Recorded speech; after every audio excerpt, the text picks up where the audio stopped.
పేదరికం లేని సమాజం చూడాలనేదే తన కోరికని సీఎం చంద్రబాబు అన్నారు. సమాజం మారితే స్వచ్ఛాంధ్ర సాకారం అవుతుందని చెప్పారు. శ్రీకాకుళం జిల్లా నరసన్నపేట పర్యటనలో ఉన్న సీఎం చంద్రబాబు జరిగిన స్వచ్ఛాంధ్ర స్వర్ణాంధ్ర కార్యక్రమంలో పాల్గొన్నారు. ఈ సందర్భంగా ఆయన మాట్లాడుతూ మూడో బిడ్డ ఉంటే పుట్టిన వెంటనే 30,000 ఇస్తాం, నాలుగో బిడ్డ పుడితే పుట్టిన వెంటనే 40,000 ఇస్తామని తెలిపారు.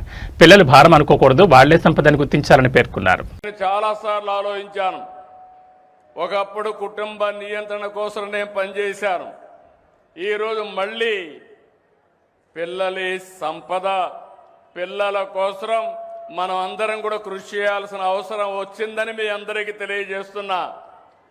అందుకని నేను ఇంకొక నిర్ణయం కూడా చేసుకొని నెలలో వస్తున్నా మీ దగ్గరికి.